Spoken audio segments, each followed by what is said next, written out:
Hello അസ്സലാമലൈക്കും. അപ്പോൾ എന്തൊക്കെയുണ്ട് എല്ലാവരും വർത്താനം സുഖം തന്നെയല്ലേ? ഞാൻ ഇന്നൊരു വെറൈറ്റി ആയിട്ട്, അതായത് ആട്ടിറച്ചി ഞാൻ കഴിക്കലുമില്ല, അതേപോലെ തന്നെ ഞാനത് ഉണ്ടാക്കലുമില്ല. ഇവിടെ ഉമ്മ ഉണ്ടെങ്കിൽ ഉമ്മ ഉണ്ടാക്കുക, അല്ലെങ്കിൽ കാക്ക ഉണ്ടാക്കൽ. കഴിയുന്നത് ഞാൻ ആട്ടിറച്ചി കൊണ്ടുവരുമ്പോൾ എനിക്ക് ഭയങ്കര അലർജിയാണ് ആട്ടിറച്ചി. അതിനൊരു വാസന ഉണ്ടല്ലോ, അത് തീരെ സഹിക്കാൻ കഴിയില്ല. പക്ഷേ ഇത് എന്താണെന്നറിയില്ല, അതൊരു വാസനയൊന്നും ഇല്ലായിരുന്നു. അതുകൊണ്ട് ഞാൻ ആദ്യമായിട്ട് അത് ഇവരെ ആരെങ്കിലും ഉണ്ടാകുന്ന സമയത്ത് ഓരോന്നെ ഉണ്ടാക്കണതുകൊണ്ട് ഞാൻ അതിന് മെനക്കെടില്ല എന്നുള്ളൂ. പക്ഷേ ഇന്ന് ആദ്യമായിട്ടാണ് ഞാൻ ഉണ്ടാക്കിയിട്ട് ഇറച്ചി ആയാലും എന്ത് സാധനമായാലും ടേസ്റ്റ് ഉണ്ടെന്ന് പറയലില്ല. ഇന്ന് ആദ്യമായിട്ടാണ് ഒരു റിസൾട്ട് കിട്ടുന്നത് കേട്ടോ. അപ്പോൾ ഞാൻ ഇറച്ചി നന്നായിട്ട് കഴുകിയെടുത്തതിന് ശേഷം അതിൽ ഒരുപാട് നെയ്യ് ഉണ്ടായിരുന്നു. അപ്പോൾ ആ നെയ്യ് പുറത്ത് ഒഴിവാക്കാൻ നിന്നപ്പോൾ കാക്കാറിന് അത് ഒഴിവാക്കണ്ട, അതിങ്ങനെ റെഡിയാക്കി എടുത്താൽ മതി എന്ന് പറഞ്ഞ് പോയിട്ടുണ്ടായിരുന്നു.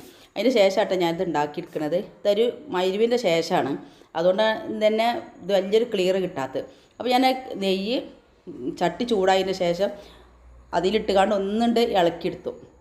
ആ ഇളക്കിയെടുക്കുമ്പോൾ നിങ്ങൾക്ക് ബുദ്ധിമുട്ട് തോന്നുകയാണെങ്കിൽ തുള്ളി എണ്ണ അല്ലെങ്കിൽ തുള്ളി പച്ചവെള്ളം ഒഴിച്ചു കൊടുത്താൽ മതി. എന്നിട്ട് പിന്നെ അതിലേക്ക് ചീരുള്ളിയും വെളുത്തുള്ളിയും ഇഞ്ചിയാണത്.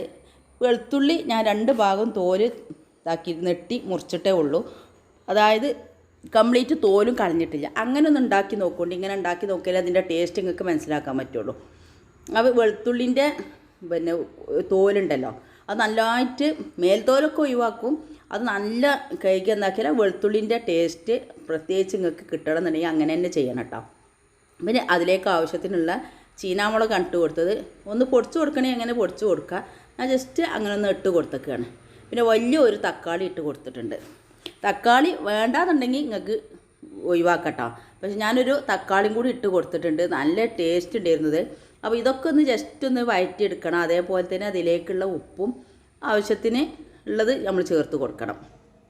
ഇനി ഇതിലേക്ക് വന്നിച്ചാൽ വേറെയുള്ള മസാലകളൊന്നും ചേർക്കണം. ഞാൻ ഉണ്ടാക്കിയൊരു സ്പെഷ്യൽ മസാല ഉണ്ട്, ആ ഒരു ഒറ്റ മസാല ചേർത്താൽ മതി. അതാണ് ഇതിൻ്റെ ഒരു പ്രത്യേകത കേട്ടോ. അപ്പോൾ അതിന് എല്ലാ സാധനങ്ങളും ഉണ്ട്. ഇത് ഒരു കഴുത്തിട്ട് നിങ്ങൾ ബേജാറാവണ്ട. അതുകൊണ്ട് ഇതിലേക്ക് എത്രയാണ് മസാലക്കൂട്ട് നമുക്ക് വേണ്ടത് വെച്ചാൽ അതിട്ട് കൊടുത്താൽ വേറെ ഒരു മസാല അതിലേക്ക് ഇടേണ്ട ആവശ്യമില്ല. ഞാൻ ഇത് പൊടിച്ച സമയത്ത് ചെറിയ ജീരകം പൊടിച്ചിട്ടില്ലായിരുന്നു, അതുകൊണ്ട് ആ ജീരകപ്പൊടി എക്സ്ട്രാ ആയിട്ടൊന്ന് ഇട്ട് കൊടുത്തു മാത്രം. അപ്പോൾ ഈ മസാലക്കൂട്ടും കൂടി ഇട്ടുകൊണ്ട് ഇരുന്നുകൊണ്ട് ഒന്നിട്ട് ചൂടായി വരണം.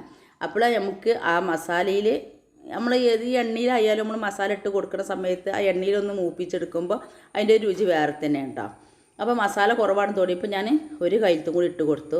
ഇത് ഒരു 3/4 കിലോ ആട്ടിറച്ചിയാണുള്ളത്. അതിലേക്ക് ഞാൻ 2 കൈലത്ത് പറഞ്ഞാൽ പിന്നെ അതിൽ എല്ലാം പെടും കേട്ടോ. പിന്നെ ഞാൻ പറഞ്ഞല്ലോ ചെറിയ ജീരകം ഇതിൽ ഞാൻ ചേർത്തിട്ടില്ലാത്തതുകൊണ്ട് 1 ടേബിൾ സ്പൂൺ ചെറിയ ജീരകത്തിൻ്റെ പൊടിയും കൂടി ചേർത്ത് കൊടുത്തിട്ടുണ്ട്. ഇൻഷാ അല്ലാഹ് ഞാൻ അടുത്തായിട്ട് ഈ മിക്സിങ് പൊടിക്കുന്ന സമയത്ത് ചെറിയ ജീരകം കൂടി ഇട്ട് കൊടുക്കണം എന്ന് വിചാരിച്ചിട്ടുണ്ട്.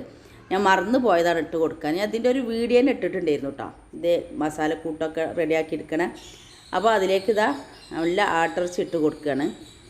ഞാനിത് സാധാരണ ആട്ടിറച്ചി കഴിക്കലില്ല കേട്ടോ. എനിക്കെന്താ അറിയില്ല, അത് നമ്മൾ കുക്കറിലായാലും ഇനി അടുപ്പത്തായാലും വേവിച്ചെടുക്കുന്ന സമയത്ത് ഭയങ്കര ഒരു ആടിൻ്റെ സ്മെല്ല് വരുമല്ലോ, അതിന് തീരെ സഹിക്കാൻ കഴിയില്ല. ആ മണമുണ്ട് മണത്തിട്ടുണ്ടെന്നുണ്ടെച്ചെങ്കിൽ ഒന്നും വേണ്ടി വരില്ല.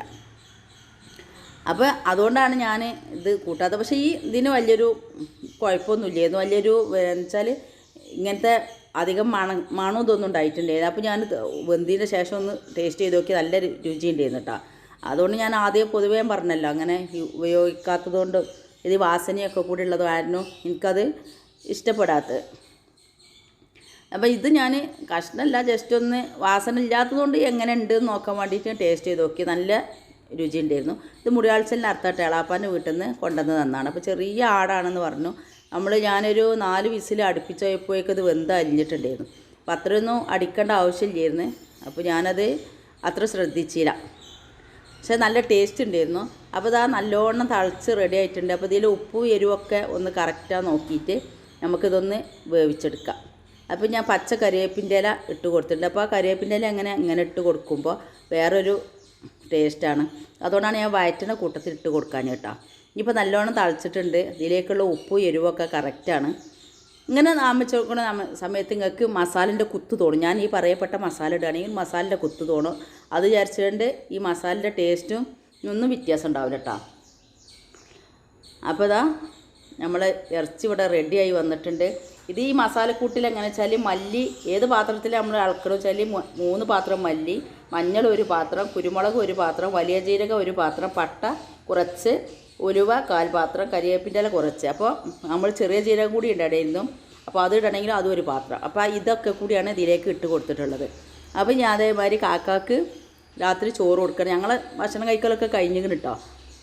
അപ്പോൾ കാക്ക വരാൻ കുറച്ച് സമയമാവും. അപ്പോൾ കാക്ക ടേസ്റ്റ് ചെയ്ത് നോക്കണം. ഞാൻ പറഞ്ഞല്ലോ ആദ്യമായിട്ടാണ് ടേസ്റ്റ് ഉണ്ട് എന്ന് പറയുന്നത്. എന്ത് സാധനം ഉണ്ടാക്കിയാലും ടേസ്റ്റ് ഉണ്ടെന്ന് പറയില്ല കേട്ടോ. നമ്മൾ ചോദിച്ചാൽ കുഴപ്പമില്ല എന്നേ പറയുള്ളൂ. പിന്നെ ഇങ്ങനത്തെ അധികം പച്ചക്കറീൻ്റെ ആവശ്യമില്ല. ഏതായാലും കാക്കാർക്കൊന്നും അതിൻ്റെ ആവശ്യമില്ല. പിന്നെ പപ്പടം ഇഷ്ടമാണ്, പക്ഷേ ഗ്യാസിൻ്റെ പ്രശ്നം വരും കാക്കാക്ക് പപ്പടം കഴിച്ചാൽ. അപ്പോൾ പപ്പടം കഴിക്കുമ്പോൾ അങ്ങനെ ഒരു പ്രശ്നമുണ്ട്. എന്നാലും പപ്പടം കണ്ടാൽ കൂട്ടാതെ വെക്കില്ല. അപ്പോൾ ഇത്രയൊക്കെയുണ്ട് നമ്മളെ വിശേഷങ്ങൾ. അപ്പോൾ ഇതേപോലെ ഒരു മസാല ഉണ്ടാക്കിയിട്ട് നിങ്ങളൊന്ന് ഉണ്ടാക്കി നോക്കിയാൽ നിങ്ങൾക്ക് ഇതിൻ്റെ ടേസ്റ്റ് അറിയാൻ കഴിയുള്ളൂ. അപ്പോൾ ഇത് എല്ലാവർക്കും ഇഷ്ടമായി കാണുമെന്ന് വിചാരിക്കുള്ളൂ. ഇഷ്ടമായെങ്കിൽ സബ്സ്ക്രൈബ് ചെയ്യാനും ലൈക്ക് ചെയ്യാനും ഷെയർ ചെയ്യാനും ഒന്നും മറക്കരുത് കേട്ടോ. അപ്പോൾ അടുത്തൊരു വീഡിയോയ്ക്ക് വരുന്നത് വരേക്ക് എല്ലാവരോടും അസ്സലാമു അലൈക്കും.